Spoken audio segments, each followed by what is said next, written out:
Hello friend, देखेंगे कि forging shop के बारे में।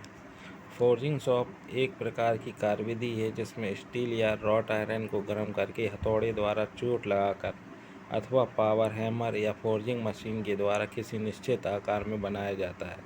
यानी किसी मटेरियल को फोर्जिंग शॉप में आप जाकर वहाँ अपन पावर हैमर के द्वारा फोर्जिंग करते हैं। हैंड फोर्जिंग एक ऑपरेशन होता है। इसमें जॉब को गर्म करने के बाद एनविल पर रखकर हैंड फोर्जिंग टूल की सहायता से फोर्जिंग क्रिया करते हैं। फोर्जिंग करने के लिए विभिन्न प्रकार के टूल्सों का उपयोग किया जाता है, जैसे कि Suez block, filler, flatter, Hardy, cold set, hot set, leg vice, punching tools, drift tools, rack, shovel और स्मिथ स्क्वायर इत्यादि। इस आप सबसे पहले देखिए एनविल्स बहुत ज़रूरी है, और एनविल के बारे में क्वेश्चन पूछा जाता है कि एनविल क्या है। तो एनविल के भाग देखिए। एनविल में cutting face, hardy hole, punching hole और टैंक, बॉडी और बीक, इनके पार्ट्सों की जानकारी आपको याद होना चाहिए। एनविल क्या होता है? एनविल फोर्जिंग शॉप का एक महत्वपूर्ण उपकरण है। एनविल का उपयोग जॉब को सतह प्रदान करने के साथ साथ जॉब पर विभिन्न प्रक्रियाएं ऑपरेशन करने के लिए किया जाता है, जैसे कि जॉब को मोड़ना है या काटना है, छेद करना है या विभिन्न प्रकार की आकृति बनाने में उपयोग होता है। एनविल की बॉडी माइल्ड स्टील या रॉट आयरन की बनी होती है, जिसमें ऊपर टूल स्टील की प्लेट लगी होती है।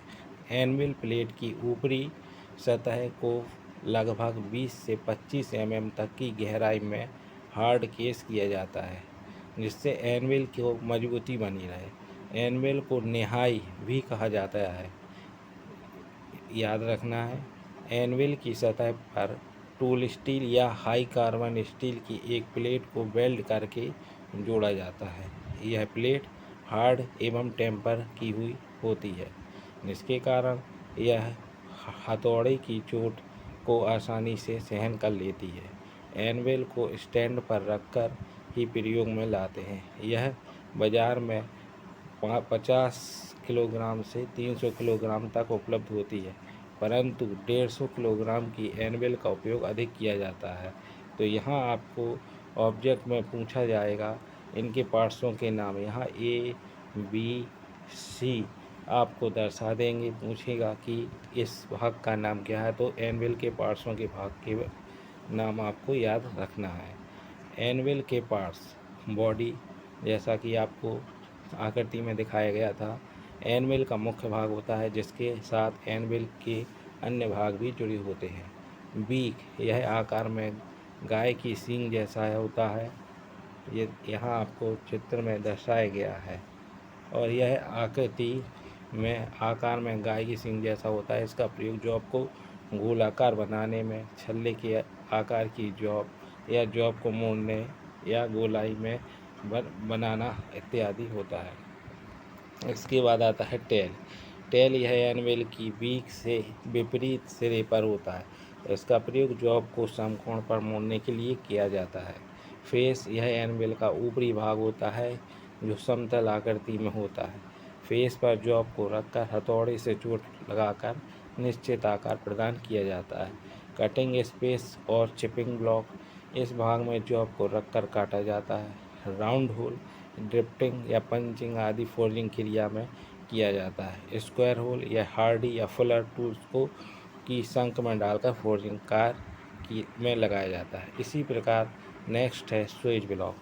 स्वेज ब्लॉक का उपयोग फोर्जिंग क्रिया में बेंडिंग, ड्रिफ्टिंग, पंचिंग तथा जॉब को आकार प्रदान करने में किया जाता है। यह प्रायः आघात वर्धनीय ढलवा लोहा, जिसे अपन मेलेबल कास्ट आयरन या क्लोज ग्रेन कास्ट आयरन से बनाया जाता है। स्वेज ब्लॉक पर विभिन्न आकार के चौकोर, गोल तथा आयताकार छिद्र या होल बने होते हैं, जिसके द्वारा विभिन्न प्रकार के फोर्जिंग ऑपरेशन आसानी से पूर्ण हो जाते हैं। इसके बाद आप देखिए फिलेटर का प्रयोग जॉब की सतह को फ्लैट और लेवल करने के लिए किया जाता है। यह एक फोर्जिंग टूल है। वर्कशॉप में फोर्जिंग क्रिया करते समय जॉब की सतह को स्मूथ तथा फिनिशिंग करने के लिए फ्लैटर का प्रयोग किया जाता है। नेक्स्ट है स्विच ब्लॉक। स्विच ब्लॉक बहुत अहम भी है, याद रखना है। स्विच ब्लॉक जोड़ के रूप में उपलब्ध होता है। ये टॉप स्विच ब्लॉक और बॉटम स्विच ब्लॉक।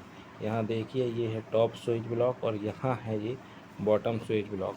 अब आपको याद रखना है और चित्र के माध्यम से आपको याद रखना अनिवार्य है और कभी कभी इसका डायग्राम आता है।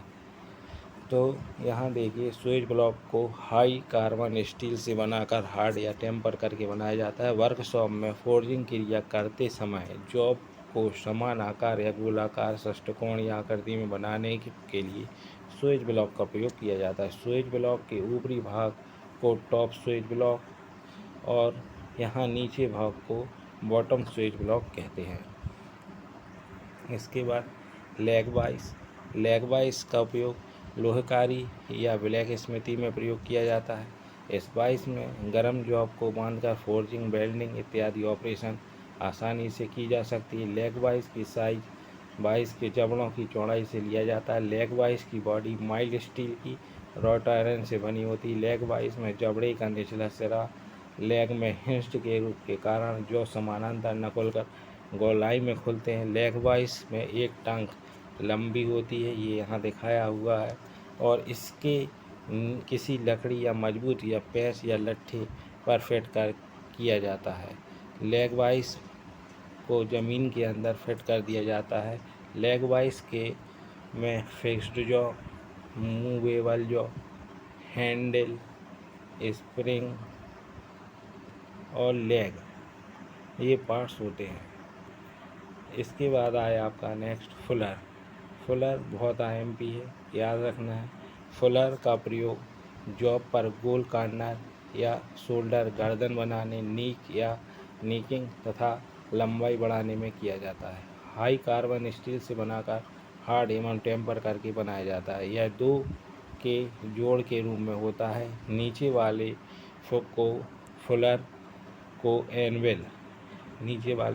फुलर को एनवेल के हार्डी होल में लगाया जाता है और तथा ऊपरी हिस्से पर हैमर द्वारा प्रहार करके जॉब को निश्चित आकार प्रदान किया जाता है।